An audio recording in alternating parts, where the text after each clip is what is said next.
conversar agora com Dona Lenice e seu Zico, que estão prestes a comemorar aí 50 anos de casado, né? Bodas de ouro, né? Meio século, é muito tempo. Né?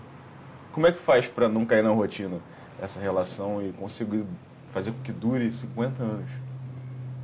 Eu acredito que tem que primeiramente haver muito diálogo, sabe? Um bom entendimento e tentar compreender um ou outro, porque senão fica muito difícil. Não adianta falar que é fácil, não, que 50 anos não são 50 dias. Uhum. O que é? Viver cada dia e saber renovar, oxigenar a relação? É preciso realmente de muita força de vontade, porque viver um sonho de amor é só nas novelas, em filmes. A vida real é outra coisa. Então, para poder sair da rotina do todo dia, é preciso a gente ser muito criativo e haver realmente entendimento. A criatividade, no caso de vocês, vem de onde? Onde é que ela entra aí nesse relacionamento? Eu acho que desde os primeiros dias que nós nos conhecemos, né, a gente sentiu que a gente foi feito um pelo outro. Sabe o tal do amor à primeira vista? Existe realmente, porque não tem sentido, eu acho que eu não saberia viver com outro homem. Eu vejo nele assim, tudo aquilo que eu queria e ele continua a ser para mim o que era antigamente.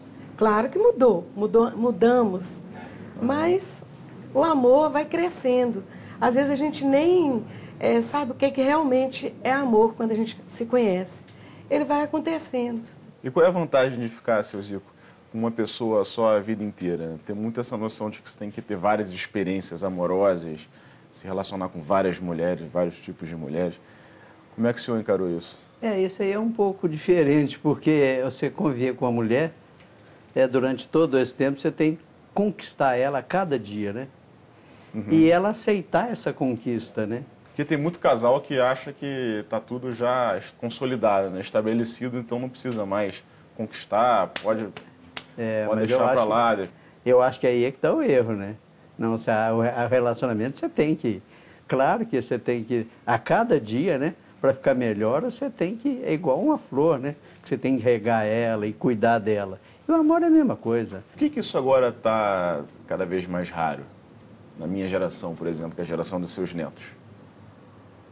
Eu acho que, assim, pelo fato de antigamente tudo ser proibido, e diz um ditado que tudo que é proibido é mais gostoso, é mais procurado, talvez existisse essa vontade da gente descobrir os segredos, o que acontecia, né? Depois e hoje não existe isso.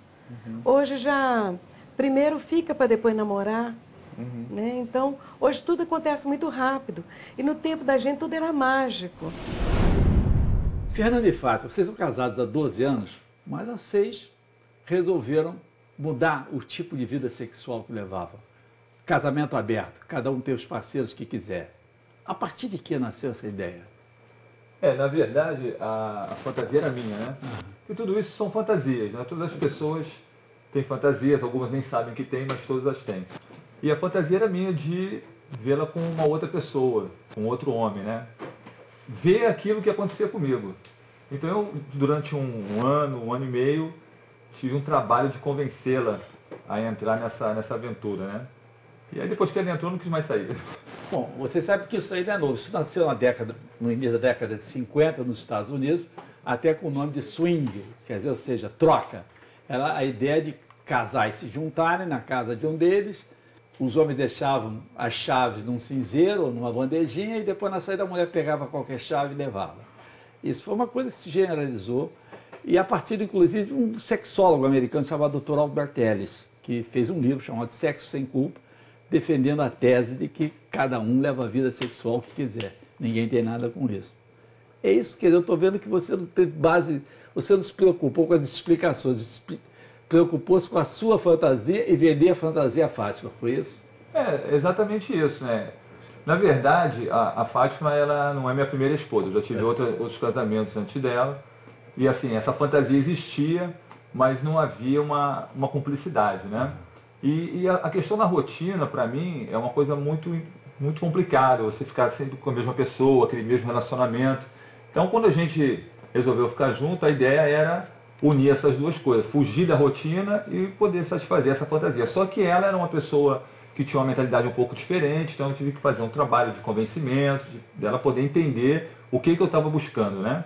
E eu acredito que esses 12 anos de casamento existem exatamente por isso, porque a gente não tem uma rotina, né, que os casais vivem normalmente, né, rotina sexual, entendeu?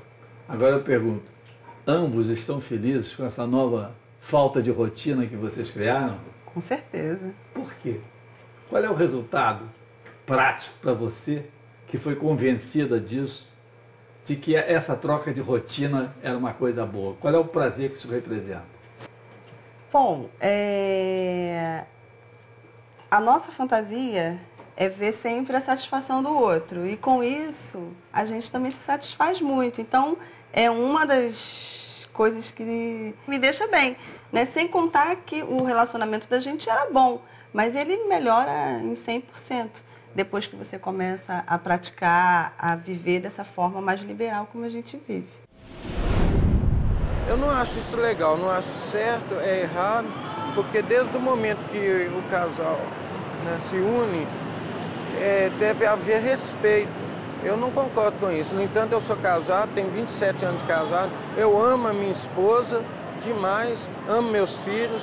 Eu acho que não há necessidade de procurar outra mulher lá fora. Ah, eu acho errado. Se você tem uma pessoa, você tem que ficar só com ela. Pra que você vai ficar com outra? Pode até dar certo, se os dois entrarem num acordo, né? Pode dar certo sim. Eu vejo até casamento de idosos, já tá velho, os filhos criados, tá separando para ter outro lá na frente. Não, eu acho que assim não, tem que levar até o carvalho. Depois a gente pega, se tiver condições, que eu ainda não tive condições, a gente pega outra pessoa. O que você diria a um jovem da minha idade, mais ou menos, um pessoal da idade dos seus netos, que acha que tem que ter várias experiências amorosas, como se fosse um consumismo conjugal, assim, o cara tem que ter várias, mulher também, é uma coisa que está muito em voga hoje em dia, né? As pessoas pensam muito assim, né? Tem que ficar com muitas pessoas, vai para uma festa tem que ficar com muitas pessoas, ou então tem que ter vários namoros, viver sempre apaixonado e tal. Isso aí choca um pouco a gente, né? Que não era bem o pensamento da gente, né? A gente acha que tudo podia ser descartável, menos o amor. Esse não podia ser descartável e não deve para nós. Então a gente fica meio chocado hoje de ver que eles estão descartando o amor também, né? Todo dia um amor diferente, sabe? E isso não cria vínculo, que é importante para nós, é criar esse vínculo, né? Essa amizade, essa sinceridade, sabe? A gente, com o espaço do tempo, quando a gente convive junto, a gente tem hora que não precisa nem de você falar. Telepatia mesmo. Esse relacionamento é que encanta, que assim, e relacionamento é que é mágico e que faz a vida da gente se tornar interessante a cada dia. Na verdade, eu acho que sexo acompanha a política sempre, desde os primórdios, tá? Então a gente pode parar para pensar que nos anos 60 a gente vivia realmente essa coisa do amor livre, tá? E politicamente falando, era Kennedy, era realmente um momento da vida onde a gente via que realmente tudo era possível. Com essa abertura toda veio o medo e veio a castração. Então era Reagan, veio as ditaduras militares na América Latina para castrar tudo aquilo e dizer não é bem assim, a gente não pode fazer tudo o que quer. Então a gente volta para essa posição de reprimido, tá? E, consequentemente, hoje a gente está na era Obama, que é o Yes We Can, podemos tudo. Atualmente, com esses relacionamentos mais rápidos entre as pessoas, você se aprofunda menos. Então, é claro que é tudo mais superficial, né?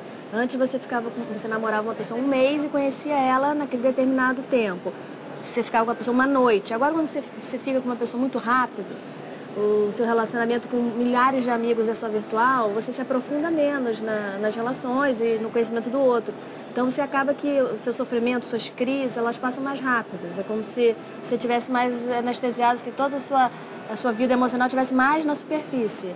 Porque como você não se aprofunda, se você é rejeitado por um cara que você não conheceu tanto, tudo bem, você já conheceu 5 aqui. Então você também está mais segura, mas ao mesmo tempo você não está tão entregue ou não é tão intenso o que você sente, né?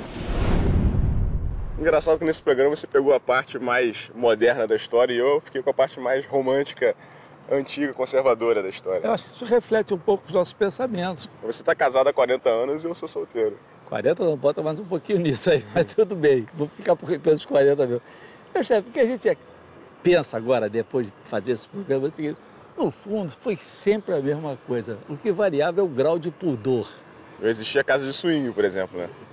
Vamos ficar que aquilo, o swing já é uma coisa que ainda não é uma coisinha escondida ainda. Eu digo, Acho que as relações entre os casais, entre os sexos, elas se tornaram apenas mais expostas, de certa maneira. Sempre teve gente que quis ficar com o mesmo par durante a vida inteira e sempre houve gente que achava que diversificar o par era muito mais divertido. Isso sempre houve. O que há é a maneira como que a sociedade encara isso. Mais frágeis, vamos dizer assim. Não sei. Você tem mais divórcios hoje em dia. Mas antigamente é o seguinte, os casamentos se mantinham de uma maneira fingida. Artificial, né? Artificial. Hoje, quer dizer, não dá certo. É para dar uma satisfação à sociedade, né? Claro, se não dá certo, vão para o divórcio. É isso que é a coisa. E o namoro, você viu o namoro? Eu fiz uma entrevista também com a garotada de colégio de 2º grau. E as meninas têm o mesmo constrangimento quando vem um garoto dar um beijão no meio do recreio numa garota, elas ficam constrangidas, e eles também. Mas quando você tinha minha idade, não existia essa coisa de ficar muito, não, né? Já tinha. Ficava, a coisa era mais... Mas você namorava? Namorado, mas escondia, deixava de mostrar o que acontecia. Fica? Fica. Durante 1, 2, 3 anos e não fala que tá namorando, fala que tá ficando. Mas eu perguntei, o que quer dizer fica? E ninguém me disse que fica coisa nenhuma, é igualzinho ao fica do meu tempo, entendeu? Esse aqui é o negócio. Não consegue definir o que é. Não consegue. O que é ficar? O que ficar é diferente de namorar? Não, tá, e vai para a mesma coisa. É de um jeito para um, é de um jeito para outro. A vida é assim. A humanidade é assim. Tá aí, ó. Disse tudo. Esse aqui é o mestre, o Milton, o Coroa. E esse aqui é o João, é o cara.